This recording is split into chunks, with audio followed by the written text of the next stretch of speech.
अब आप हजरात के सामने जनाब प्यारे खां साहब क़िबला तशरीफ़ ला रहे हैं।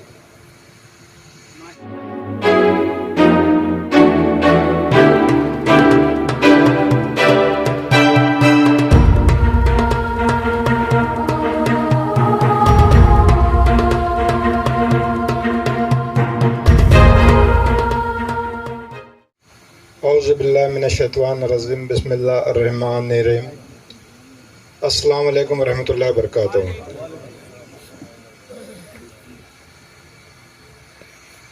ये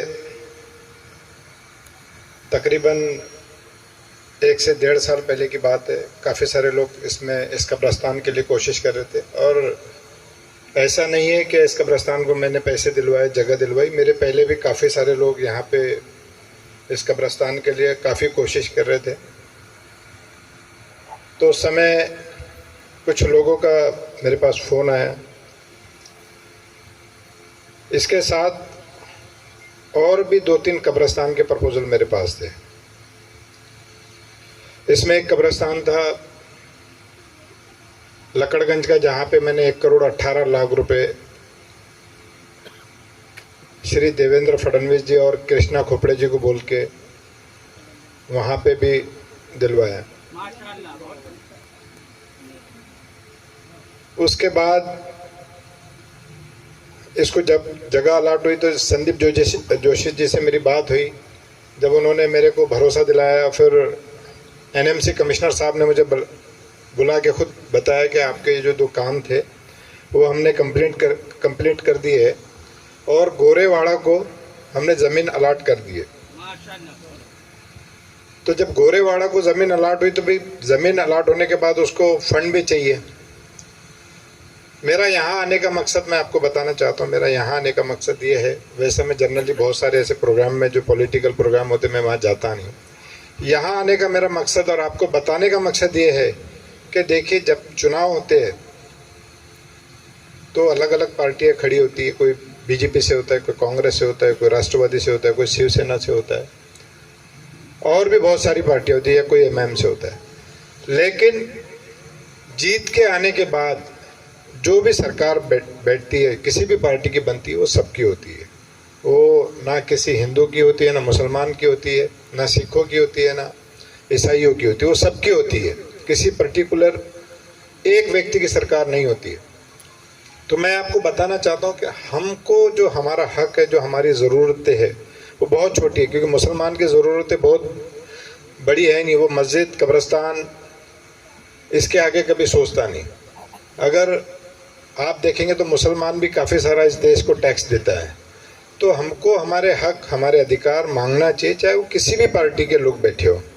हम सबको मांगना चाहिए जो हमारी ज़रूरत है। तो यहाँ जब प्रपोज़ल आया मेरे पास, तो मैंने बात की। संदीप जोशी जी का मैं शुक्रिया अदा करना चाहता हूँ। देवेंद्र जी ने बहुत सपोर्ट किया। और सबसे बड़ी ख़ास बात, कुछ लोग जब मेरे पास आए तो मैंने बावन कोड़े जी को स्पेशल थैंक्स कहना चाहूँगा कि उन्होंने मेरे एक बोलने पे 50 लाख का जो फंड था वो तुरंत अलाट कर दिया। और मैंने इस कब्रस्तान के लिए वापस से 5 करोड़ रुपए मांगे। तो ये 5 करोड़ का लेटर भी मैं इनको, मेरे यहाँ से हो गया, नियोजन भवन में इसकी मीटिंग बची हुई है, या आप इसको रख लीजिएगा। इसमें 5 करोड़ की जो निधि है इस कब्रस्तान के लिए बहुत जल्द अलाट होने वाली है। तो मैं आपको ये बताना चाहता हूँ कि अपना हक और अपना अधिकार मांगिए। जैसे मैंने परवीन दटके जी को बोला, तो उन्होंने मोमिनपुरा के कुछ मुस्लिम लाइब्रेरी के लोग आए थे मेरे पास कि भाई सरकार से बोलकर ये लाइब्रेरी हमको अलाट करवा दीजिए। तो मैंने उनसे एक ही चीज़ पूछी कि भाई लाइब्रेरी की जगह तो आपको मिल जाएंगी, जगह मिलने के बाद इसको बनाएगा कौन?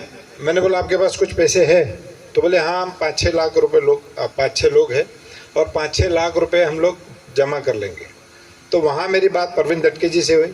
मैंने बोला मेरे समाज का एक एजुकेशन हब था जो बहुत पुराना है, काफ़ी पुरानी लाइब्रेरी थी वो, तो उसको कुछ फंड दीजिए। तो उन्होंने बोला एक बार आपको देवेंद्र जी को बोलना पड़ेगा। तो देवेंद्र जी से मैंने पर्सनली बात की कि मतलब देवेंद्र जी, मेरे समाज के लोगों के लिए, और मेरा जो समाज है एजुकेशन में बहुत ज़्यादा पिछड़ा है, तो इसके लिए आप एक फ़ंड दीजिए। तो उन्होंने एनएमसी कमिश्नर से, कलेक्टर से बात करके तो उस लाइब्रेरी को भी 24.5 करोड़ रुपए, अगर आप आज देखोगे तो वो लाइब्रेरी बन के रेडी है। तो मैं यहाँ के लोगों से भी चाहता हूँ कि यहाँ भी कम से कम 25-50 करोड़ रुपए की जो है एक अच्छी लाइब्रेरी बनना चाहिए। मैं विकास भाऊ, मेरे बहुत अच्छे दोस्त हैं विकास ठाकरे जी, उनसे भी मैं बात करूँगा कि भाई यहाँ के मुसलमानों के लिए कम से कम, देखिए हम वैसे तो कुछ मांगते नहीं हैं। हमको आज अगर आप नागपुर में अगर देखें तो डीपीडीसी का जो फंड होता है वो कम से कम साल का 1000 करोड़ रुपए है। उसमें हमारा हिस्सा क्या होता है? क्योंकि हमारा हिस्सा इसलिए नहीं होता क्योंकि हम जाके कुछ मांगते नहीं, तो हमको मांगना पड़ेगा। हमारे जो विकास के लिए हमारे लिए बात करना पड़ेगा। हम जिन लोगों को वोट देते हैं उनको आगे ला के खड़े करना पड़ेगा कि भाई ये आज हमारी ज़रूरत ये है, आप हमारी ज़रूरत को पूरी कीजिए। देखिए रोड हो गया या गटर लाइन हो गया या ये सब तो सरकार का काम है, चाहे वो किसी की भी सरकार है, वो ये चीज़ें तो बनाएंगी ही। आप बोलेंगे तो भी बनाएंगी और आप नहीं बोलेंगे तो भी बनाएंगी।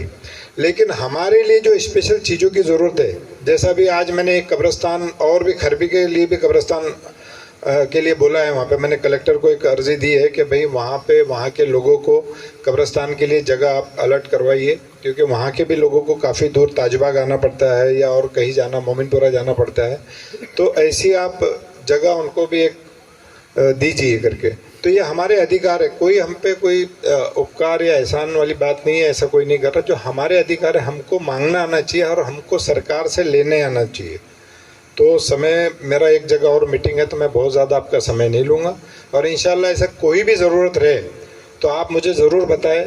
तो सरकार से जो भी फंड माइनॉरिटीज़ के लिए है वो बिल्कुल मैं दिलवाने की कोशिश करूँगा। और आपको बता दूँ कि कई सारे ऐसे जो केसेस थे माइनॉरिटीज़ के जो मेरे पास चल रहे थे उनको भी मैंने क्लियर किया। उसमें से एक केस मैं आपको बता दूंगा जो बगदादिया का पिछले कितने साल से, 34 साल से, पिछले 34 साल से ये केस चल रहा था। लोग परेशान थे, वहाँ के रहवासी परेशान थे। अब जाके वो जो केस है वो सरकार के पास 30 इयर्स की लीज के लिए प्रपोजल गया है और उसमें यहाँ के जितने भी लोग रहने वाले हैं उनको न्याय मिलेगा। तो हम जब तक सरकार के पास नहीं जाएंगे तब तक हमारा हल होने वाला नहीं। एक केस और था जो इससे भी खतरनाक केस था। इंडिया के 3 पुराने केसेस थे जिसमें ये समझ लीजिए कि 3 चीफ जस्टिस ने उस केस को लड़ा है। इंडिया के, हिंदुस्तान के 3 चीफ जस्टिस ने उस केस को लड़ा है और हिंदुस्तान के हर बड़े वकील ने उस केस को लड़ा है। चाहे कपिल सिब्बल ले लो, पी चिदम्बरम ले लो, बड़े से बड़े वकीलों ने लड़ा है। और उस केस को लड़ने के लिए कम से कम 150 करोड़ रुपए का खर्चा है और वो केस था 4000 करोड़ का। अगर आपने बीच में देखे होंगे तो अखबार में आया होगा कि मैंने कुछ उमरेड के मुसलमान जो काफ़ी सालों से दिक्कत में थे, वहाँ के जो माइनॉरिटीज़, कुछ पारसी जैन थे शायद, मेरे ख्याल से उसमें जैन या सिख समाज के लोग थे, तो उनको भी आयोग के माध्यम से 12 एकड़ ज़मीन देने का काम किया। उसके बाद ये जो मेहंदी बाग जो संस्था है, इनका जो केस था, पहला नोटिस था 1904 का। आज 120 साल बाद जब वो मेरे आयोग में वो केस आता है और विदिन वो 7 जनवरी को वो मेरे पास केस आया था और उसके सुनवाई कंप्लीट करके उनका जो 120 साल 25 साल पुराना जो केस था वो मैंने सिर्फ और सिर्फ 10 दिन में उसका ऑर्डर दिया। तो आज वो 4000 करोड़ की प्रॉपर्टी जो इतने लिटिगेशन में फंसी थी, सारे 233 केस चल रहे थे जिसमें डिस्ट्रिक्ट कोर्ट में कुछ केसेस थे, हाई कोर्ट में थे, वक्फ में थे, सुप्रीम कोर्ट में थे। ये सारे के सारे जो केसेस है वो आज 0 हो गए। जो उनको सुबह उठ के जो तैयारी करनी पड़ती थी कि आज किस कोर्ट में हमारा केस लगने वाला है और उनको पैसे जो भरने पड़ते थे, तो आज वो दिक्कत उनकी ख़त्म हो गई। आज वो 4000 करोड़ की प्रॉपर्टी उनके हाथ में, उनकी संस्था उनके हाथ में। तो उनसे भी मैंने एक ही चीज़ कही कि मुझे कुछ नहीं चाहिए, मेरे समाज के लिए अगर कुछ अच्छा करते होंगे तो कर दीजिए। तो उन्होंने 100 एकड़ ज़मीन अस्पताल के लिए देने के लिए बात कही है, 12 एकड़ ज़मीन दे दी और एक स्कूल बना दे रहे। शुक्रिया। कुल्लु नफ्सिन ज़ाइक़तुल मौत, ये कुरान की वो वाहिद आयत है कि आप देखें जिंदगी में इख्तिलाफ ही इख्तिलाफ,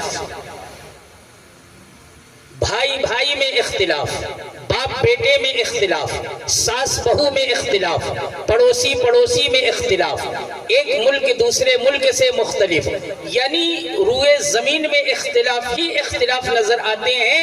लेकिन कुरान की एक ऐसी वाहिद आयत है जिसमें किसी भी मकतबे फिक्र, सिर्फ मुसलमान नहीं, किसी भी मकतबे फिक्र को कोई इख्तिलाफ नहीं। आप यहूदी से पूछें वो भी कहेगा मरना है, सऊदी से पूछें वो भी कहेगा मरना है, ईसाई से पूछे वो भी कहेगा मरना है, गैर मुस्लिम से पूछे वो भी कहेगा मरना है, मुसलमान से पूछे वो भी कहेगा मरना है। इसलिए अल्लाह फरमाता है कुल्लु नफ्सिन ज़ाइक़तुल मौत, मौत एक ऐसा रास्ता है जिस पर हर एक को चलना है, मौत एक ऐसी डगर है जिसमें कदम रंजा होना है, मौत एक ऐसा पुल है जिसे उबूर करना है, मौत एक ऐसा जायका है जिसे हर एक को चखना है। मौत से किसको रुस्तगारी है? आज उनकी तो कल हमारी बारी, आज उनकी तो कल हमारी बारी है। तो जब हमारी कल बारी है, अभी कारी साहब के खिताब ने यह बताया कि कब्र कहती है कि मैं वहशत का घर हूं, मैं तारीकी का घर हूं, मेरे अंदर अंधेरा है। तो अब हमने सरमाया क्या इकट्ठा करना है? तो हम अपने इमाम से पूछते हैं कि कब्र की तारीकी दूर करने का सरमाया क्या है, कब्र की वहशत को दूर करने का तरीका क्या है, कब्र को रोशन और मुनव्वर करने का जरिया क्या है? तो इमाम कहते हैं कि लहद में इश्क़े रुखे शह का दाग लेके चले, लहद में इश्क़े रुखे शह का दाग लेके चले, अंधेरी रात सुनी थी चिराग लेके चले। तो लहद का चिराग इश्क़ मुस्तफ़ा होगा, कब्र की तारीकी दूर करने के लिए नमाजों का तोहफा होगा, कब्र की वहशत से बचने के लिए अल्लाह उसके रसूल का जिक्र होगा, दरूद पाक की कसरत होगी, सलात व सलाम की क्या कहते हैं कसरत हो। ये कब्र में वहशत को और घबराहट को, तारीकी को दूर करना। और वैसे ही मोमिन की कब्र, कारी साहब ने बताया, डरने की जगह नहीं, कब्रिस्तान से कभी डरना नहीं। ये मोमिन की कब्रें, कारी शमीम बरकाती साहब क़िबला तशरीफ़ ला रहे, बगदादिया मस्जिद के खतीब व इमाम हैं।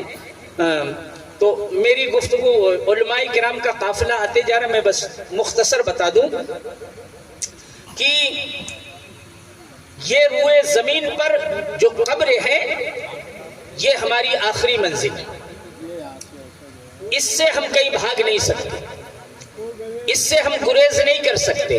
बिल आखिर हमें यहीं पर आना है, यहीं दफन होना है। मैं इस समय गोरेवाला कब्रिस्तान के उस एरिया में खड़ा हूँ जहाँ पर आज इसके संगे बुनियाद के मुफ्ती साहब जो है अब्दुल कदीर साहब के हाथों किया गया, और उसमें चीफ गेस्ट थे प्यारे जिया खान साहब। और इसके मूल कड़ी में हमारे साथ में इस समय मौजूद हैं साहिल साहब, और वो जो मतलब जिनके अथक प्रयास से इस एरिया में जो डेवलपमेंट यहाँ देखने में मिला और हमें भी बहुत अच्छा लगा। और आइए उनसे हम जानने की कोशिश करते तो कि क्या अरेंजमेंट था पहले यहाँ पर, मतलब कब्रिस्तान कितनी दूर मतलब होती थी, और यहाँ पर होने से इसका क्या एडवांटेज मिलेगा। और उर्दू 24 में हम आपका इस्तकबाल करते हैं, तो क्या कहिए आप? यहाँ पर 2018 की बात है। 2018 के अंदर में जब बावनकुळे साहब यहाँ पालक मंत्री थे, उस पीरियड के अंदर में जो शुरुआत थी फैज़ल भाई और हम लोगों ने मिलके इस मुहिम को आगे बढ़ाया था। और 2019 के अंदर में हम लोगों ने 3.25 एकड़ यानी 5.5 एकड़ में से 3.25 एकड़ मुस्लिम कब्रिस्तान को जगह अलॉटमेंट गवर्नमेंट की तरफ से की गई है। और इसके एवज में फैसल भाई और मेरी ओर से हम लोगों की तरफ से एक बड़ा प्रोग्राम एक मुस्लिम समाज का हम लोगों ने 2019 में अक्टूबर महीने में लिया हुआ था कि एक मुस्लिम समाज को एक 3.25 एकड़ की जगह शहर के बीचों बीच एक अलॉट की गई है करके। और उसके बाद से मामला ऐसा हुआ कि फंडिंग की वजह से मामला काफ़ी दिनों से पेंडिंग था। अभी वापस बावनकुळे साहब एक महसूल मंत्री और ज़िले के पालक मंत्री होने की वजह से सबसे पहले उन्होंने एक 50 लाख का एक फ़ंड अभी पास किया है। और हमारे महाराष्ट्र राज्य अल्पसंख्यक आयोग के जो अध्यक्ष हैं प्यारे जिया खान साहब, उनको मैंने निवेदन किया, फैसल भाई और हम लोगों ने उनको निवेदन किया कि कब्रिस्तान की जगह तो अलॉटमेंट हो गई है, लेकिन इसको डेवलपमेंट करने का क्या। तो फिर उन्होंने एक 50 लाख का जो एक माइनॉरिटी से एक फ़ंड होता है, एक फ़ंड कंपाउंड हॉल के लिए कभी पास किया, जिसकी इब्तिदा आज संग बुनियाद यहाँ रखी गई थी। और आने वाले दिनों के अंदर में अगले महीने एक 5 करोड़ की जो मंजूरी है, एक प्रशासकीय बैठक लेके उसको मंजूरी गवर्नमेंट की तरफ से, सरकार की तरफ से दी जाने वाली है। और जल्द से जल्द इंशाल्लाह जैसे ही कंपाउंड वॉल का काम कंप्लीट होने पे आएगा, वैसे ही वो अंदर का भी जो डेवलपमेंट का और सौंदर्यीकरण का जो काम है वो जल्द से जल्द शुरू होने वाला है। नहीं, कितने साल लग गए आपको इस मुहिम में मतलब इन्वॉल्व हुए और सफलता हासिल करने में? 2018 से फैजल भाई और हम लोग इसके अंदर में, हम लोग को हमारी पूरी टीम जुस्तजू के साथ में हम लोग उनके नाम बता दीजिए। एक हमारे फैजल रंगूनवाला है, एक मैं हूँ फैजल रंगूनवाला, उनकी भाई की टीम पूरी पश्चिम नागपुर सिरातुन नबी जो कमेटी है वो पूरी हमारे साथ में खड़ी थी। पश्चिम नागपुर के पूरे मुस्लिम समाज के लोग हमारे साथ में खड़े थे। आज उन्हीं का नज़रिया है और उन्हीं के मेहनत की वजह से आज हम लोगों को ये चीज़ हासिल हुई है। चलिए, बहुत बहुत शुक्रिया। और फैजल रंगूनवाला साहब हमारे साथ में जुड़ गए हैं क्योंकि इनके अथक प्रयास से और जैसा कि साहिल साहब ने बताया कि काफ़ी लोग इसमें, ये जब तक एक यूनिटी नहीं मतलब दिखती है मुस्लिमों की, और यही उसका कारण है कि आज उसका फ़ायदा मुस्लिम कौम को हुआ है। अस्सलाम वालेकुम, मैं फैसल रंगूनवाला, सिरातुन नबी प्रेसिडेंट। ये 2012 से हम गडकरी जी के पास गए थे। यहाँ पे 5 एकड़ ज़मीन थी, तो उसमें से आधी, क्योंकि यहाँ 1 लाख मुस्लिम पॉपुलेशन हो गई पश्चिम नागपुर में, और पश्चिम नागपुर को एक भी कब्रिस्तान जब से हिंदुस्तान है यहाँ नहीं है। तो इसके लिए कोशिश की है। 2018 में बावनकुले जी आगे आए और साहिल भाई सब जुड़े उसमें और मेहनत रंग लाई, और इसमें सबका साथ है। ये लोग कहाँ जाते थे? मतलब मोमिनपुरा ज़्यादा, फिर जरी पटका जाते थे, लेकिन वहाँ के भी अब हालात ऐसे हो रहे हैं कि यहाँ से जाओ तो वो लोग अब ऐसा करने लग गए कि वहीं के लोगों का जगह नहीं बची है। ये एक नया है, और ये भी छोटा ही है। हम इसका होने के बाद भी मांग हमारी कायम है कि हमें 5 से 10 एकड़ कब्रिस्तान की जगह लगेंगी। ये मुनासिब नहीं है, ये इसका भी मतलब ये होना भी एक खुशी की बात है, लेकिन ज़रूरत कायम है। चलिए, हम मतलब दुआ करते हैं कि अल्लाह से कि आपकी मेहनत और जितने लोग आपके साथ में मतलब जुड़े हैं इस प्रोग्राम को कामयाब बनाने के लिए, वो आपकी मेहनत को कबूल फरमाएं। बिस्मिल्लाहिर्रहमानिर्रहीम। अस्सलाम वालेकुम। जैसे कि हमारे कारी गुलाम रज़ा साहब के ज़रिए ऐलान किया गया, सभी लोगों को, हम लोगों का बहुत दिनों से ये प्रयास मेहनत था। जो हजरात आगे थे उनका बहुत बहुत शुक्रिया, जिन लोगों ने इसमें मेहनत की है, क्योंकि हम लोग हज़ारों लाखों रुपए की मस्जिदें बना रहे थे। इस इलाके में काफ़ी मस्जिद हर इलाके में बन गई थी, सिर्फ कमी थी तो कब्रिस्तान की थी। बड़े फ़िक्रमंद हम लोग रहते थे, क्योंकि हमारे सारे जनाजे मोमिनपुरा या जरी पटका जाते थे, जिससे हमें बड़ी वहाँ पे कमी महसूस होती थी कब्रिस्तान की। और अल्लाह ताला से यही दुआ करते रहते थे कि पश्चिम नागपुर में इतने बड़े आबादी में एक कब्रिस्तान होना चाहिए। अल्लाह ने वो मेहनत रंग लाई, सारे लोगों की मेहनत रंग लाई, और आज जो भी है किसी भी सूरत में 3.5 एकड़ का जो पट्टा मिला है, उसमें हमारे उलमाओं की दुआओं से, हमारे काफ़ी लोगों की मेहनत से इस पट्टे को हम लोग आबाद करेंगे। और जैसा कि इस आबादी को देखते हुए ये भी हिस्सा अगर कम पड़ेगा तो उसके लिए अभी हमारे पास वक्त है, काफ़ी वक्त क्योंकि ये नई कब्रिस्तान शुरू होगी तो यहाँ काफ़ी जगह है और काफ़ी सहूलियतें यहाँ देने की जो बात की गई है प्यारे खान साहब से, जो फ़ंड के लिए इंशाअल्लाह अल्लाह ताला से दुआ है कि वो फ़ंड आए, सारी सहूलतें जो आज। लेकिन इसको कंट्रोल कौन करेगा? कंट्रोल के लिए बीच में हालात उलमा और सारे लोग बैठ के कमेटियाँ बनाएंगे, जैसे हर तरीके से दूसरी कब्रिस्तानों का संचालन होता है वैसे यहाँ भी होगा। कब्रिस्तानों के लिए कोई लड़ाई झगड़ा तो करना नहीं है, इसकी देख रेख और इसकी सहूलियत के लिए अच्छे लोगों को आगे आके मेहनत करना पड़ेगा, क्योंकि मस्जिदें जैसी चल रही हैं उसी तरीके से हमारी कब्रिस्तान का भी संचालन चलेगा। इसमें कोई ऐसा वो नहीं है कि कौन आगे रहेगा कौन पीछे रहेगा। आप अपना तारुफ भी बता दीजिए। मैं हाजी अबरार अहमद सिद्दीकी, सदर मदीना मस्जिद, इमाम गुलाम रज़ा कारी साहब के साथ। और आप क्या कहना चाहेंगे? मैं पूरे इलाके को मुबारकबाद देना चाहूँगा कि एक लंबे अरसे के बाद एक कब्रस्तान की इफ्तिताह हुई है जो इसकी अहम तर ज़रूरत थी।